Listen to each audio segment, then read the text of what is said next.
मित्रों नमस्कार आप सभी को। जय श्री सीताराम। आप सभी ने 5 श्रृंखलाएं देखी। सूर्य ग्रह की, जन्म की, चंद्र ग्रह के जन्म की, मंगल ग्रह के जन्म की, गुरु व शुक्र ग्रह के जन्म की। अब आज हम लेकर आए हैं बुध ग्रह के जन्म की श्रृंखला। बुध ग्रह का जन्म कैसे हुआ, किस प्रकार हुआ, जानेंगे इस श्रृंखला में। और इसके बाद शनि ग्रह, राहु ग्रह, केतु ग्रह के जन्म की श्रृंखला का समायोजन होगा, जानेंगे इन तीनों ग्रहों की जन्म के बारे में। तो अभी तक जिन्होंने हमारे YouTube चैनल को सब्सक्राइब ना किया हो तो आप लोग हमारे चैनल सिद्धार्थ तिवारी कानपुर को ज़रूर सब्सक्राइब करें और बेल आइकन को ज़रूर दबाएं ताकि नई वीडियो की सूचना सबसे पहले आपको मिल सके। और इस वीडियो को बिना स्किप किए एंड तक देखें, तभी आप सारी जन्म की कहानी समझ पाएंगे। तो इसके बाद एक से एक बहुत ही अच्छी कथाएं नवग्रहों से संबंधी और भी लेकर आएंगे हम। तो आप सभी हमारे चैनल से जुड़े रहिए। तो चलिए आरंभ करते हैं बुध ग्रह के जन्म की कथा का।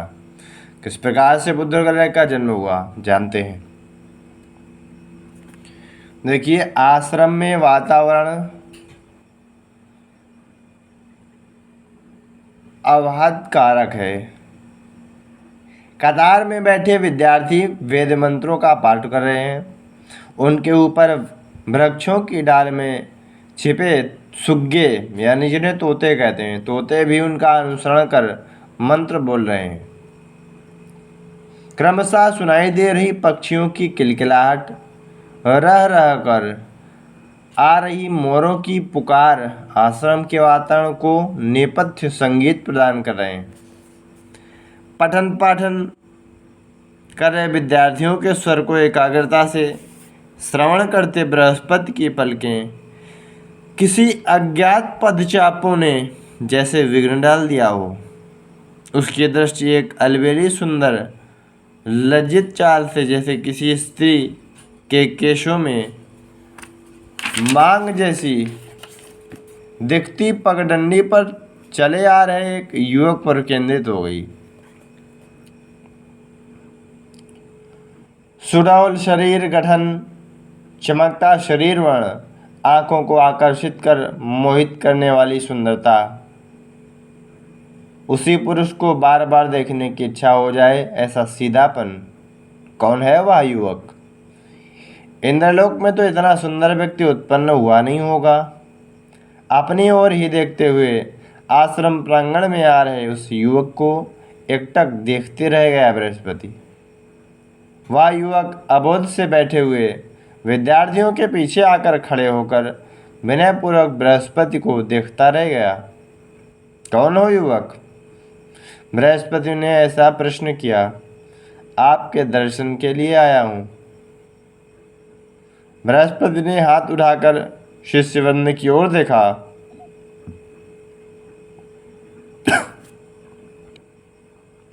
शिष्यों का पठन रुक गया। अभ्यासानुसार वृक्ष पर के सुग्गों ने भी मौन धारण कर लिया। यहाँ पास आओ, बृहस्पति ने कहा। शिष्यों के शिष्य भी एक साथ उस ओर घूमे। सभी के नेत्र उस युवक पर टिक गए। युवक ने आगे आकर बृहस्पति को विनयपूर्वक देखा। अनुसुईया, अत्रि महर्षि दंपति का पुत्र हूँ। मेरा नाम चंद्र है। अभी देखिए, हाँ, ये वहीं से कथा स्टार्ट हो रही है।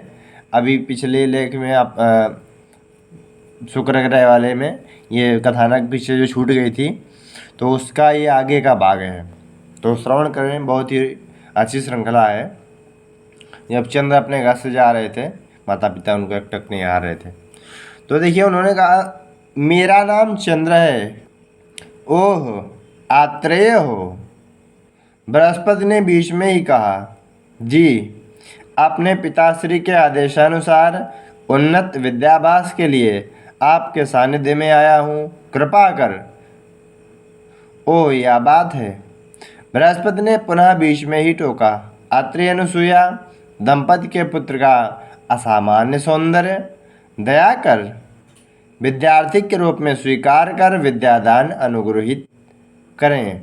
कहते हुए चंद्र ने बृहस्पति का पादाभिनंदन किया। सुखी भवा, बृहस्पति ने आशीर्वाद दिया। चंद्र ने उठकर आश्चर्य से बृहस्पति की ओर देखा। गुरुदेव, मैं आप द्वारा विद्यादान को अर्जित करने आया हूँ। बृहस्पति ने पलकें झपकाकर देखा। अपने आशीर्वाद में संदर्भ शुद्धि, समय स्फूर्ति, औचित्य लोपित हुए। या चंद्र उसे परोक्ष रूप में स्मरण करा रहा है। उनके चेहरे पर मुस्कान चमकी। हाँ, विद्यार्थी को सुख नहीं होता, रहना भी नहीं चाहिए। बृहस्पति ने अपनी बात को सुधार कर कहा। अपना दाहिना हाथ उठाकर चंद्र के मुख को देख मुस्कुराकर सकल विद्या प्राप्तिरस्तु कहा। धन्योस्मि, चंद्र ने पुनः अभिवादन करते हुए कहा। चंद्र, अनुष्ठान पूर्ति कर मार्गायास पूर्ण कर लो। तदनंतर अनुष्ठान मार्ग में ही पूर्ण कर लिया था। इस प्रशांत वातावरण में पैर रखते ही मार्गायास अदृश्य हो गया। गुरुदेव, आश्रम के चारों ओर देखते हुए चंद्र ने कहा। बृहस्पति ने मंद हंसी हंसकर, संतोष की बात है। अत्रि महाशय जी कुशल है ना? पिताश्री कुशल ही हैं। साध्वी अनुसुईया देवी, पिताजी की सेवा ही माताजी का सत्काल इच्छेप है। गुरुदेव, चंद्र ने हंसते हुए कहा। वह आदर्श दंपति बड़े सौभाग्यशाली हैं। उनके पुत्र होकर तुम भी सौभाग्यशाली हो। ठीक है चंद्र, यहाँ बैठो। शायद तुम्हारा विषय विशेष रूप से परीक्षण लूँगा। तुमने अब तक क्या अर्जित किया है, तुम्हारे पास धारित विद्या क्या है, उसे समझूंगा। जो नहीं है और क्या आवश्यक है, उसका निर्णय करूंगा। बृहस्पति ने हंसते हुए कहकर आश्रम की ओर आंखें घुमाई। एक युवती जलपात्र के साथ आकर चंद्र को विनयपूर्वक जल थमा गई। आश्रम की परिचारिका पुंजकस्थला है यहाँ। बृहस्पति ने यह परिचय दिया। विद्यार्थियों के आवास को बहुत ही स्वच्छ सुसज्जित रखती हैं। आश्रम के प्रत्येक कार्य में सहायता करती हैं।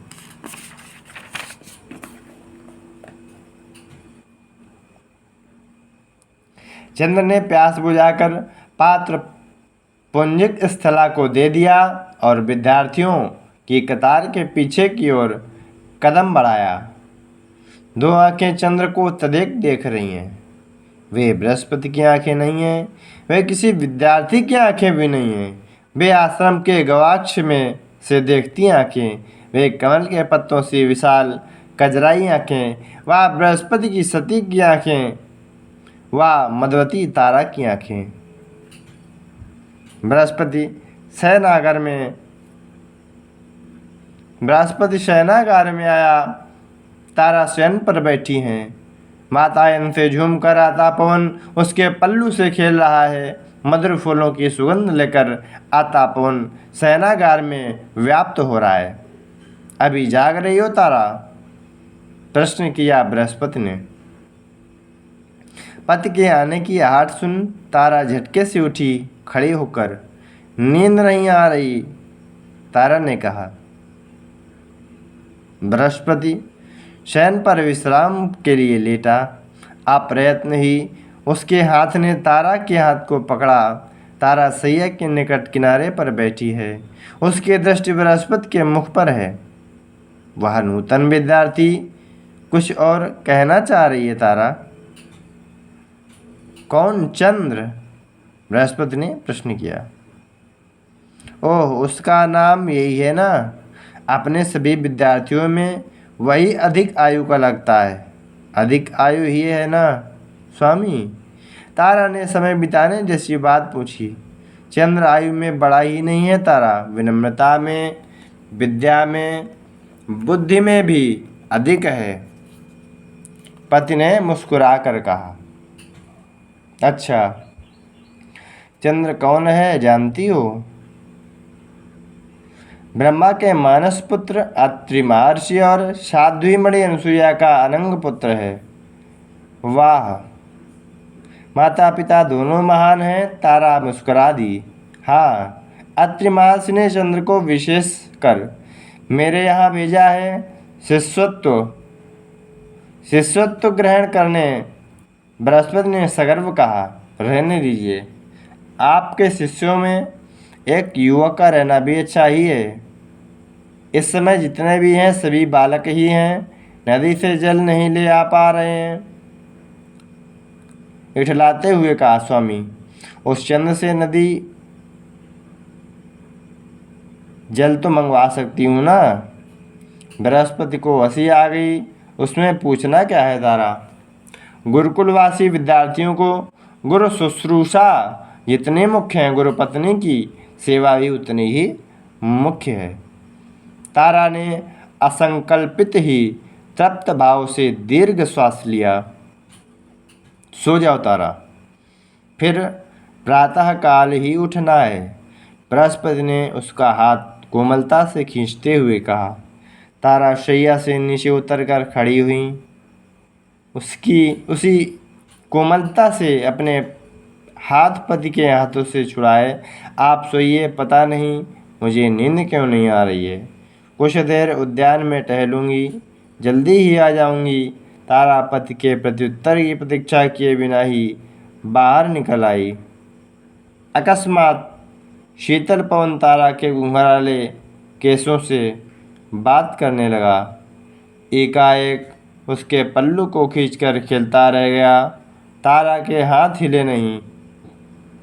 वक्ष बाग से फिसलकर पताका की तरह उड़ रहे पल्लू को पकड़कर भी उसने उसे ढका नहीं।